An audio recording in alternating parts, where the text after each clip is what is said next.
Amy, let me tell you about a magical place that is so exactly designed to be enclosed space, year-round fun for the whole family that I bet you already know what I'm going to say before I even say the name. Let's say it together on 3. 1, 2, 3.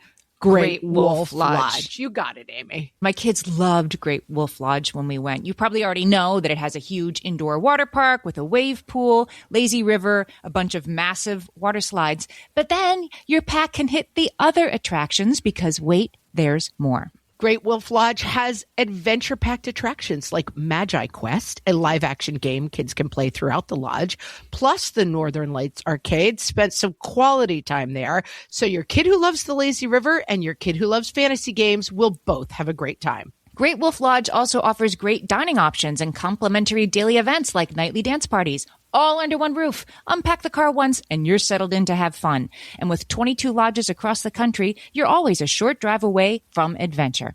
We've both had such great times at Great Wolf Lodge, so bring your pack together at a lodge near you. Learn more at greatwolf.com and strengthen the pack. I'm going to have a midlife crisis when I'm like 76. What fresh hell? Laughing in the face of motherhood. I don't feel sad exactly. I just feel blah. With Margaret Abels and Amy Wilson. I might still marry George Clooney. A podcast that solves today's parenting dilemmas. So you don't have to. You never wanted to do it anyway, so stop worrying that you didn't do it. Hello, everyone, and welcome to What Fresh Hell? Laughing in the Face of Motherhood. This is Margaret. And this is Amy, and today we're talking about midlife crises. Oh, midlife crises. What are they? Are we having one? Do they last like for a day or a decade? Can you have more than one? I think it depends. What do you do about them? Are our midlife crises different from men's midlife crises? I have thoughts, I have studies, and we have listener advice. I'm going to say yes. I think we should start by defining midlife, because I remember my mother getting very annoyed with me when I was referring to myself as middle-aged when I was 40, because she was like, you are not middle-aged, because it bothered her that she had a middle-aged third child. And I'm like, I think 40 is middle age though. Like, I mean, 45, you're living to 90. 50, you're living to 100. I think we're in middle age. Yes. So midlife, I looked at that. It's sort of broadly defined as 40 to 60, the area. I think that makes sense. Although, again, another thing that I want to discuss about this is how midlife has changed so radically. I was just listening to a podcast about whether or not there should be forced retirement, and should there be an age where people have to stop doing their jobs, which is becoming more and more relevant as our presidents are getting over 80 generally. Right. And one of the hosts was saying that their grandfather was forced to retire from like IBM or one of those big companies that you went to work at 20. At guess what age? Like 48, something like that. 55, but still okay. Really still young. Age means something a lot different than it used to. I actually have some research on this for you. That's what's crazy. Like forced retirement at 55 blew my mind. Right. That seems to me as a person not too far from that number. Like, whoa. Like you would just be expected to be like going on cruises and playing golf for the rest of your life at 55. Yeah. So there's this guy, Howard Chudikoff. He's a historian. I'll put the link in the show notes. He wrote this whole book about how the way we experience age completely changed in the 20th century. He argues, like post-World War II, that at the beginning of the 20th century, say like if you were 40 years old in 1910, both your parents were definitely long gone. You might have had another 20 years ahead of you. Somebody else might have 40 years. Somebody else might be dead already, you know, and like pretty much you're in a very different phase. And then somehow rapidly in the post-World War II era, we turned into, if you're 40, like, of course, both your parents are around. You feel like you have decades of life left. If you're lucky, you're not like on the wind down at 55 to the graveyard. And that completely changed things. Because it's not totally somehow, because it's also antibiotics. Like that's right. So much of it, right? Like longevity. It's just the basic, like very baseline, what we think of now as like medical treatments were totally revolutionary, right? Right. And so he said, so having that sort of runway completely open up in a different way, this Howard Chudikoff argues, means that all of a sudden numbers and age and how old you are became newly important, like in the 1950s and ever since. And he points to things like, this blew my mind, Hallmark cards. Like before then, there wasn't a like happy 10th birthday. Oh, Lordy, you're 40. Like, look who's nifty in 50s. Like that was a new thing in like the 50s and the 60s and 70s that all of a sudden you kind of thought about or cared about how old you were. Was your 5-year-old in kindergarten or were they in first grade? Like we never thought about that before. And all of a sudden how old you were and what you were supposed to be doing by certain ages, i.e. getting married by 30, having a kid by 35, whatever. Right. Well, getting married by 30 is showing your age that like... Yeah. It was used to be getting married by 18. Right. My mom got married at 32 or 33. And I mean... hilariously, like she had letters from people being like, well, you've chosen to live alone. Like the idea that you would get married at 32, and this was in 1968 that she got married. It's not oldie-timey days. I mean, it is, but it isn't. And my grandmother had gotten married. Mine too, in her 30s, right. At 30. And I mean, the idea, I'm watching Sandington. Have you watched it on PBS? No. It's kind of a delicious, like if you like, I was going to say, what's the one that happens at Downton Abbey? It's called Downton Abbey. It's that vibe, you know, it's okay, right. You know, oh, we can't be together, but we must be together. It's a romance set in the oldie timies. But the spinster on the show is 7 and 20. You know, she's 27 years old. I played a part, Joan Crawford, there's a movie called The Best of Everything. It's based on a great novel, and I did the play in New York City. Anyway, I played the Joan Crawford role. She played it in the movie. And the book is all about how this older woman in the office who always wears a hat, she's sort of the boss. Nobody wants to end up like her. Like all the girls in the typing pool laugh at her behind her back. Who wants to end up like her? She's 33. They find out because they steal her driver's license once, and they laugh at her in the whole book. And the author has pretty much the same point of view that like, wow, at least I'm not old like her. Yeah. And that's what I was thinking, laughing when you said, Amy presented this topic to me, to my delight. But when you said midlife crisis, I really thought, you know, what's funny is I was pregnant at 41. I was having a baby at 41. We started our business when I was in my mid to late 40s. I mean, I'm going to have a midlife crisis when I'm like 76 because I'm doing everything so late, you know, and I think it's really interesting. But things have changed. You know, my dad is 88 and he is still taking contract work. He's 88, you know. He's living independently. Right. He's doing his life.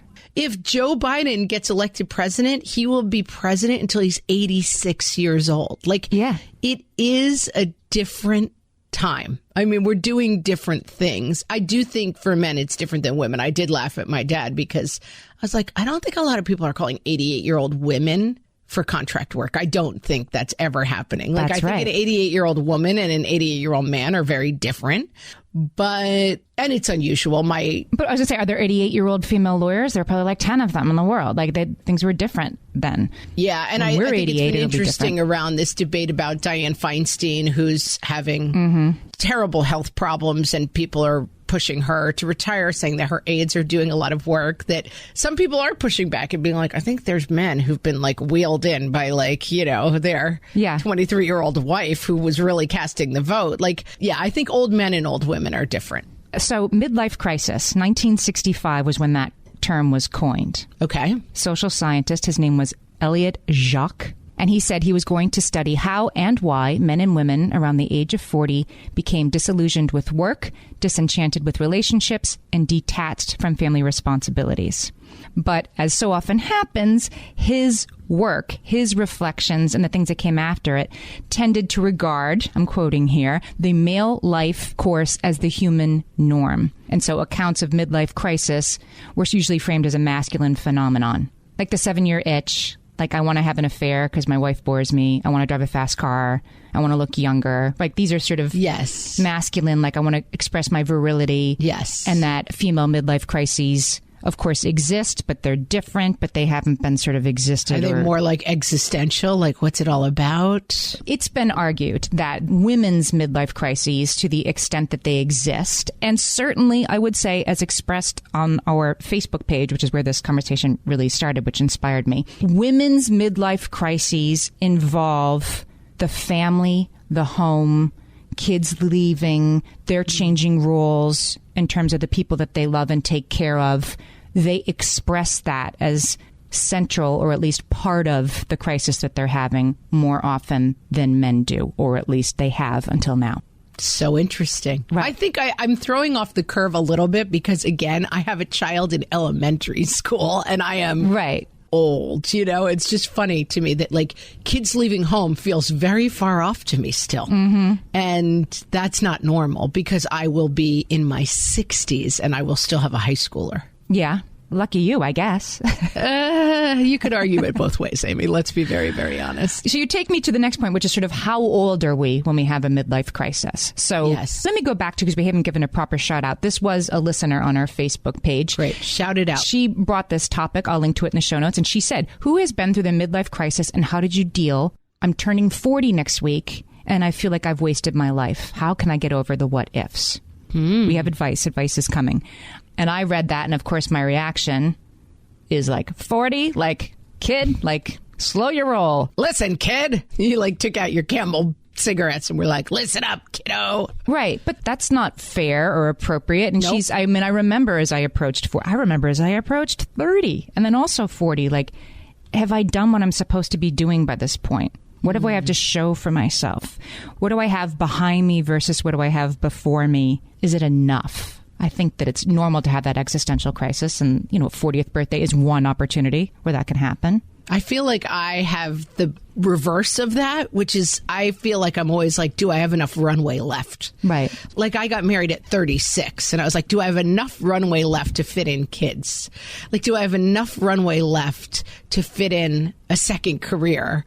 Like, do I have enough runway left to get the things done I want to do? And I feel like I see the runway shortening more than I look back and see not enough. What is it all meant? Right. Yeah, I'm not as much not what is it all meant as like I feel like I'm always playing chicken with life. Like I met a guy when I was 35 and got married and had 3 kids. Like that's pretty lucky, That's pretty good.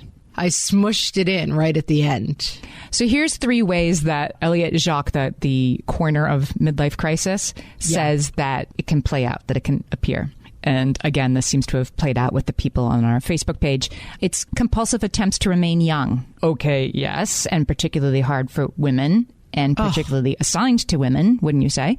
Well, I mean, it really is getting insane. Like the arms race of staying young is, I do think that we talk about this with my mom's mom and her sister. Like they didn't even really have hair dye or weren't that interested in it. Like they definitely just committed to like a gray curly perm in their 50s. Yes. And then they looked that way forever. They look like little old ladies, probably from late 50s to death, right? Like they had the same gray permed hairstyle and like floral house coat. It was like, I'm hanging it up. And both of their husbands were also dead by then. I mean, it's like they were like little old widow ladies by the time they were in their 50s.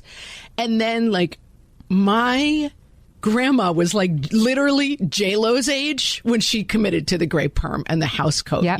I mean, my grandma was beautiful. She didn't walk around in a house coat. I'm not trying to like goof on her at all. But the idea that like, I don't know, is J-Lo 54 or something? And she's like on the cover of like bikini magazines with like long flowing hair. She looks like a 16-year-old. It's absurd. It's an arms race. With almost 0 original parts at this point. Like we have access to things. J-Lo like takes human growth hormone and she's had like 75 plastic surgeries. So there's things that weren't available to our mothers and grandmothers in terms of looking younger. And I think that was a freedom in a way. A huge freedom. I think about when I was growing up, the moms at the like town pool kind of thing would all be wearing like those skirted bathing suits that everybody wore in the 80s. Yes. and that moms were in the 80s. And I look back like, yeah, like they were 38 and they were just, oh, well, I guess I'm done with that. And I'm sure they had midlife crises of their own, but there was just something about like you weren't even supposed to keep trying. So it was okay. But like downside, hang it up. You're 40 and you're done. Like, right. Your husband's going to have a heart attack soon and it's over. Right. That's a downside, considering that I was like just starting a family at 40. Yep. But like upside, you were not expected to be like in a pleather bikini at the pool when you were 50 years old. Mm-hmm. Mm-hmm. It's a mixed bag, Amy, a mixed bag. All right. So compulsive attempts to remain young. And this kind of goes with it. The hypochondriacal concern over health and appearance. I mean, appearance, but then also health. And I don't like the word hypochondriacal there. I think that like I was saying to somebody the other day that like after 45, let's say, the weird pain may kill you. Like it's definitely a time of your life where like, yeah, you can be a hypochondriac about it, but also realistically, like it's happened now. Like someone you know has died, right? Of a strange young illness. Right. Or has had that thing that turned out to be a thing.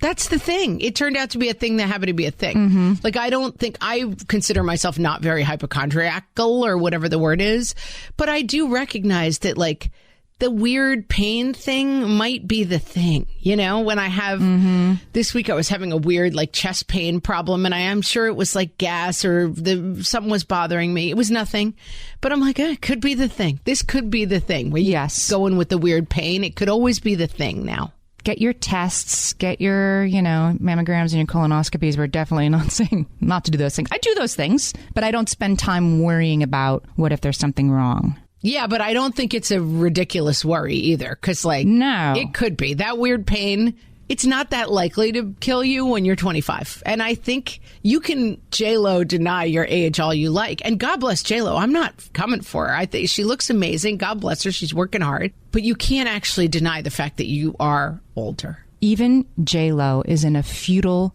race against time.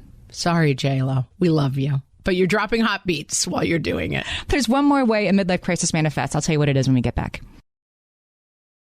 Hellions, it's time for some spring cleaning, and I don't just mean the coat closets. Doing your financial spring cleaning can actually be super easy when you let Monarch do your financial spring cleaning for you. One dashboard that gets your entire financial life organized. No more clutter, no more mess, no more logins scattered everywhere, just accounts, investments, property, and more, all in one place. Get your first year of Monarch for half off, just $50 with promo code FRESH. Monarch allows you to look not only at what you've already spent, but also to plan for the future. With Monarch, you can set savings goals, plan for big purchases, and notice spending trends before they become a problem. I can generate cash flow reports that show me what we spent this quarter, this month, what we're probably going to spend next month, and feel prepared, organized, and knowing how to plan for the future. No more surprises and a lot more clarity. Try Monarch. Use code FRESH at monarch.com to get your first year half off at just $50. That's 50% off your first year at monarch.com with code FRESH. All my kids learned to swim when they were little. It was super important to me that they be confident and safe in the water.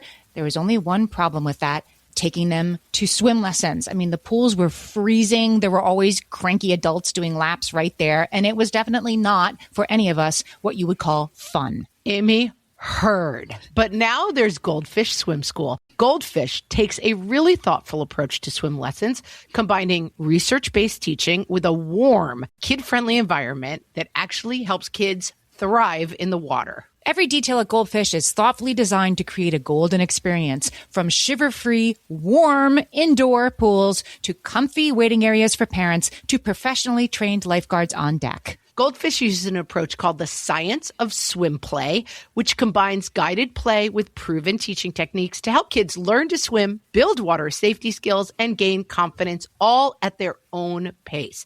Lessons are designed to meet kids exactly where they're at. If you've been thinking about swim lessons or just wondering where to start, this is a great opportunity. Right now, Goldfish Swim School is offering a waived membership plus your child's first lesson free at participating locations. Just visit goldfishswimschool.com/free to find a location near you and enroll using promo code FREE. That's goldfishswimschool.com/free, promo code FREE. Okay, so midlife crisis. I mean, some of us are soaking in it. You start trying to look younger. You start worrying about the time you have left and your health. And you have this existential thing about what it all means. And the last thing, this is Elliot Jacques who sort of defined the term, so we can agree with him or not, but this is what he said. You develop a hollowness and a lack of genuine enjoyment of life. No, disagree. I think that's what this listener was saying, which is like, I'm turning 40 and I just have this like, what have I done? And I'll quote Valerie, who agreed with this listener. And she said, I don't feel sad exactly. I just feel blah. Everything in my life feels like an obligation. Oh, and I think this is what he's getting at. And this doesn't last forever, but people are in it. And I identify with having had these feelings. For sure. I mean, definitely like I have a lot of youngs in my life right now, whether my nieces or nephews or even, my sisters-in-law are still on the young side of young. And it's definitely like I go into New York City now. I live in the burbs. But whenever I go into the city, I'm like, youth. It was so great. Like just going to a bar. You don't know who you're going to meet. You might kiss somebody. You might meet a cute bartender. Like the phone could ring and like you could still win the Oscar, like it could still happen. Like that screenplay I'm writing, like right. I might still marry George Clooney when I'm 25, like back when I was 25, he's taken, ladies. But you know what I mean? Like the world is endless possibilities, which is so exciting and fun. Right. And I do feel like I delayed as long as possible. Like I didn't want to get married at 24. I loved the infinite possible. I loved it. And I do miss the infinite possible. That's exactly what it is. And then when you're turning 40, you're like, why didn't I go to law school?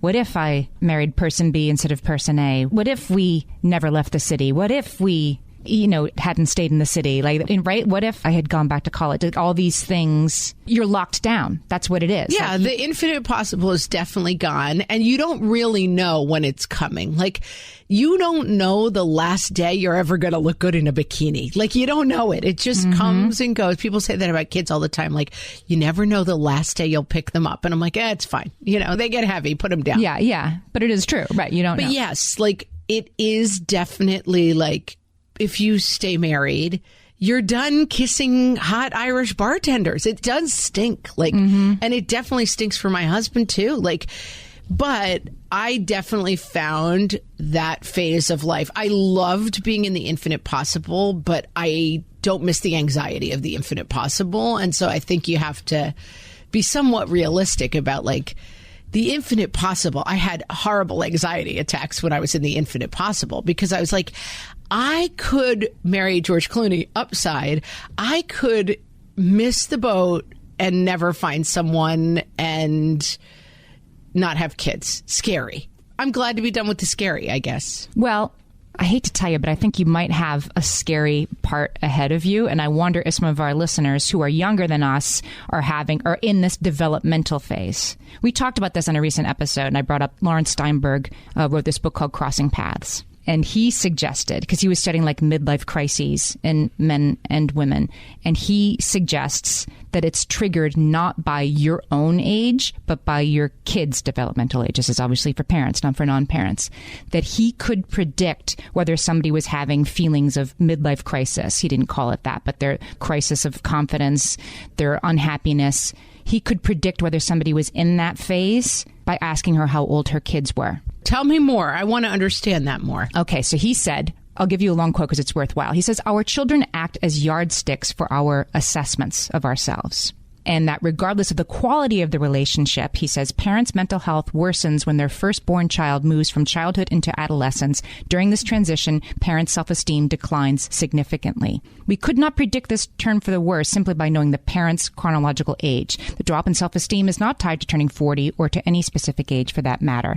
If that were true, we would see, similar patterns. Everybody turns 40 and there's a drop in happiness. But he didn't. He said, rather, we found we were much better able to predict what an adult was going through psychologically by looking at her child's development than by knowing that adult's age. That makes sense. So he argues in this book, we talked about it with the empty nest. I said to you that really stuck with me is it's the emptying nest that's the moment of crisis, particularly for the primary parent, who is the mother in my case, that your child, like getting ready for your child to leave home feels huge when it's ahead of you, or your 40th birthday feels huge when it's ahead of you.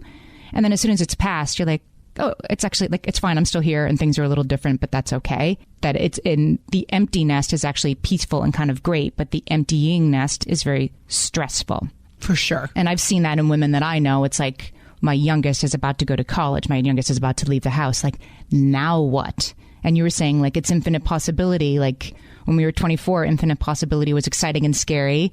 And now you're 44 and it's infinite possibility and it's exciting and scary, right? I can do anything at all. I could go back to school if I wanted to. And instead of feeling happy and excited about that, it can kind of freak us out. And I do think that it's a little bit different. I have 2 other jobs outside of raising my kids. Yep. When my kids were little, I had one job. I was this stay-at-home mom, basically. I wrote a little bit freelance, but barely. Right. And I do think that that is a point of my life where I was riding the wave of the kids. Like, if we had a good day, we all had a good day. If we had a bad day, we all had a bad day. And I think that for being in a situation where you are staying home with kids, and like, I know for myself right now that my home life, to a certain degree, is the least fulfilling part of my life because my kids are tweens and teens and they've kind of turned on me. Like, they think I'm cringe. They're over it. I am not doing any of their activities because I'm not a fan of middle school activities because middle schoolers are mean and smelly and I don't want to be around them. Like, the enjoyment that I used to take from being at home and like a lot of hugging, a lot of mommy, a lot of work. I mean, one of my kids has truly, it's Dr. Jekyll and Mr. Hyde. This kid was like, the sun only rose when I said it did. You know, I was the hero of the household. And now it's truly like, I'm completely disgusted by the lameness that is you and all you embody. And we used to have discussions when this kid was little because this kid and I were just like besties. Right. And I'm like, oh, I can't imagine. That'll never happen. Thank God it did. It's developmentally appropriate. That's right. But I do think that if I wasn't working right now, I would be in a period of real distress because, like, you know, my husband and I, we get along great. We have a great relationship, but like, it's not full of romance and, you know, will they or won't they? They will, they have, they did. It's over, you know. And my kids are kind of over me. Like, I am a little bit odd man out at the house right now. And to some degree that my kids they're very attached to their dad, which is equally annoying. Like, they're not as annoyed by him as they are by me. And I am finding myself at home, like on an island. And so I'm turning a little bit more to work. But I do see that, like, this period of life as a homemaker is very unfulfilling and not great. And so you have something else that fulfills you outside. I'm lucky to say yes. Yeah. Right. But I hate to slate, like, somebody listening to this is like, well, great, but like, I didn't work for the last 15 years. What am I supposed to do? And like, this, it's just something else to feel bad about or stress that you don't have in place. It's a source of fulfillment that we're going to talk in the last segment about what different listeners are suggesting, because there's so many good pieces of advice. But it occurs to me, thinking about the responses as a whole, that people are suggesting fulfillment, like finding fulfillment that's just for you. And that might be a job, and it might be running a marathon, and it might be crocheting, and it might be I'm going to read every book that Mark Twain ever wrote, whatever. It's something that you want to do that's just for you, that isn't in service of making you a better servant to other people, but it's just for you. That's going to get you through when you start to feel like, what is all this even for? I do think that's true. And I'm not saying, like, because I have a job, I'm fully fulfilled and that stuff doesn't bother me. Like, it does. And it's hard. So I think, like, you're at this point in your life and you're like, you know, what fulfills me and what is all this for? And, you know, you start to think about what you haven't accomplished, what isn't on the big board instead of what is, right? And it's at these times that you have a choice, right? Like, what can you add? Mm-hmm. What can you take away? What can you replace? And to try to reframe it for yourself as a moment of opportunity rather than a, like, well, things only come off the board from here on out. Oh, I think that's so good. And you say that all the time. What can I add and what can I take away? And I think for me right now, my board is what can I take away? Like, that's just the season that I happen to be in right now. I'm a little overdoing it, and I'm probably giving my family a little bit short shrift. And I have to watch it because my family is also kind of annoying right now. And so I have to watch being like, I can take everything away from those loons. Right. I've been there. It's like, all right, I'll see you all later. Yeah. I'm out, people. Right. And I definitely don't want to respond to my children being in an annoying teen phase by being like, I guess I'll spend time at my job with Amy, my real friend who likes me. Like, that's not great. So I have to watch that. But yeah, I think adding sometimes, and I think it sounds a little twee sometimes, which is like, get a volunteer position. It's like, right. Shut up. Like, I don't want a volunteer position. My whole life is meaningless and dead. Right. But I do think that fulfillment can look like a lot of different things. And I think fulfillment sometimes for me, I have to remember that like reading a novel that I enjoy is fulfilling. Like, it's not, fulfillment doesn't mean winning the Oscar. Fulfilling doesn't mean like getting my bikini body back at 50. Like, but going to the gym can feel fulfilling. Yes. And putting myself first and reading a novel and like getting outside for 20 minutes a day. Like, I think sometimes the fulfillment goal feels like start a foundation that solves hunger in your town. Like, no, that's not it. Right. This isn't an invitation towards like hacking yourself and self-improvement and fixing all your shortcomings. Right. I think it's like fulfillment is really just like making as much better, not even making as much, making a few things better is fulfillment. Fulfillment isn't like changing the world. Okay. I like that. All right. I want to hear more solutions when we get back. We have solutions. At DSW, we ask the important questions, like, what shoes are you going to wear? Whether you're prepping for wedding season, festival season, or just planning the ultimate vacay, the right shoes can make or break an RSVP. So own the moment. You've got big plans, and we've got just the shoes. At the perfect price, of course. Get ready to get ready with Designer Shoe Warehouse. Head to your DSW store or dsw.com today and let us surprise you. My favorite skincare products actually feel more like self-care, like they're so nice to put on and they smell so good that I'm actually happy when I get to that part of my day.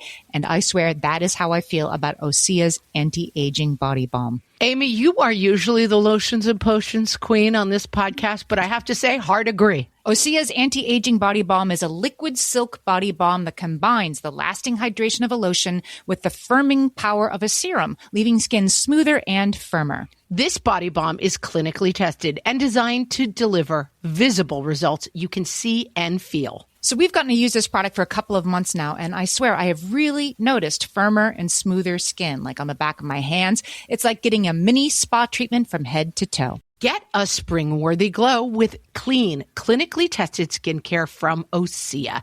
And right now, we have a special discount just for our listeners. Get 10% off your first order site-wide with code FRESH at OseaMalibu.com. That's 10% off your first order with code FRESH at OSEAMalibu.com.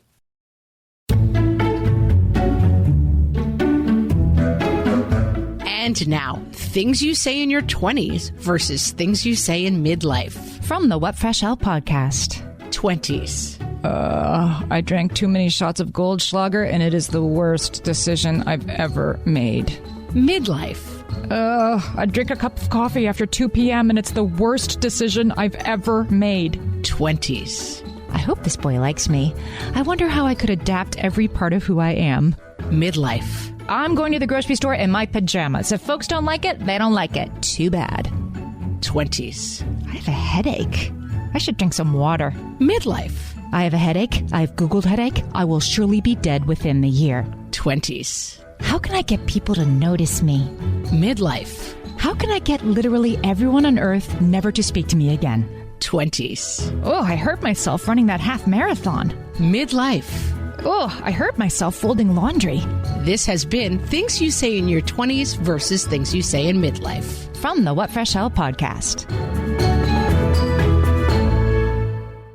Amy, we need some solutions. I don't feel like fulfillment I think we got to drill down on that as a solution. Okay, well, our listeners on our Facebook page, which you probably already are on our Facebook page, but if you're not, facebook.com/groups/whatfreshhellcast, listeners can speak to one another. It is a wonderful place to be. And this listener who talked about turning 40 and having this midlife crisis got fantastic advice from other listeners. We have a selection to share for you. Christina said this. It's what we were saying before, but it's better. She says, this is an opportunity to stop getting bogged down by past expectations or goals that were never really mine. My life looks nothing like I expected it would, or what others might see as a standard success of achievement, but it works for me every day. Oh, this is huge.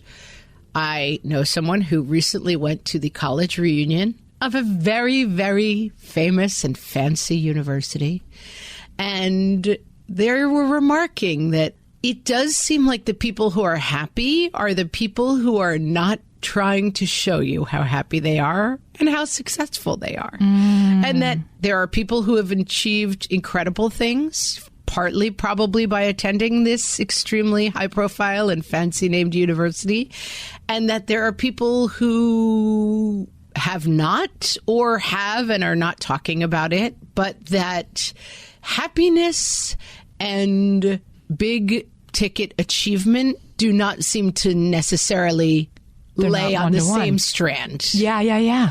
And I think that if people understood that more, they would be much happier. And I do think that, like, you're only a mom. Like, I know a lot of people who have attended these fancy I was just places, thinking, being at their reunion, and like, what do you do? Oh, what do you do? Mm-hmm. Oh, you're a mom. I'm home with like, my kids. I guess I'll pat you on the head and go talk to the person who is the fancy oligarch of fanciness over here. And it's like, no. And I think, as boring and trite as it sounds, the idea that happiness lies in a magic box in a field somewhere that you unlock by getting fancy jobs or making fancy amounts of money, I hate to tell you, this is not true. Because it would be easier if it was. Like, if you could, like, run the race, get first place, and unlock the box of happiness as a result, like, I would be like, go start training, run as fast as you can.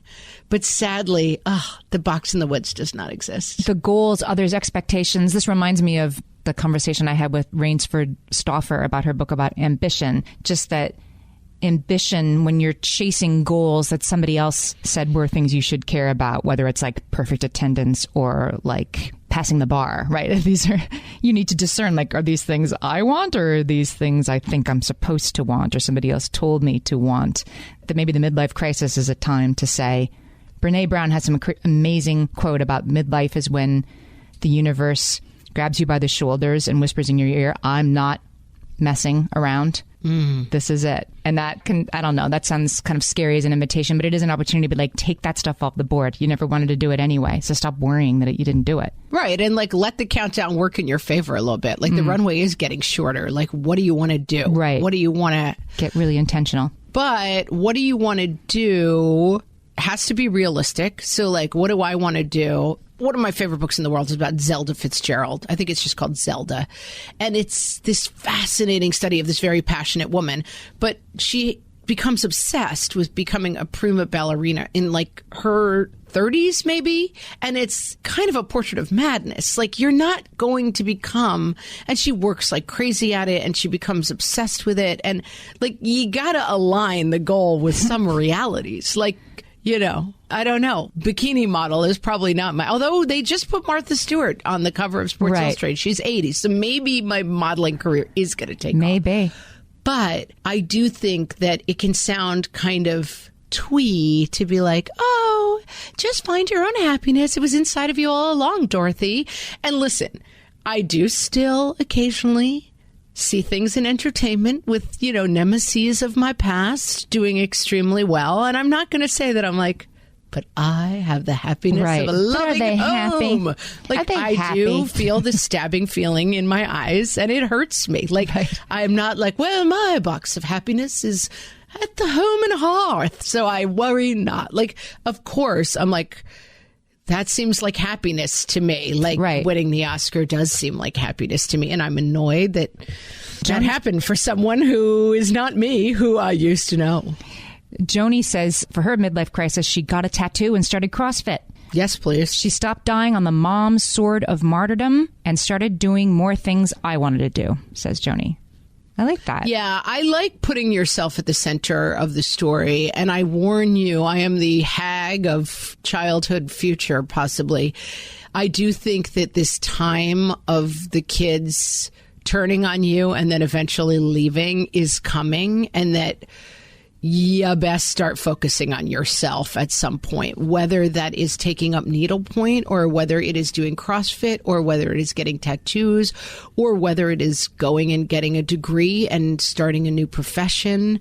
That if your spouse and children are an extremely significant portion of your source of happiness, it's putting a lot of pressure on something that is changing, and that maybe you don't have enough tent poles in the ground. Lawrence Steinberg says in his book, it was such a sad, good point about like when adolescents reach adolescent, they quite appropriately, as you have said earlier in this episode, want to be with you less. It's appropriate. They start valuing their peers more than their parents. And he has some turn of phrase like, unfortunately, this need is not at all matched by a similar need in the parent. So the parent's needs for connection stay the same, and the adolescent's need for connection completely change.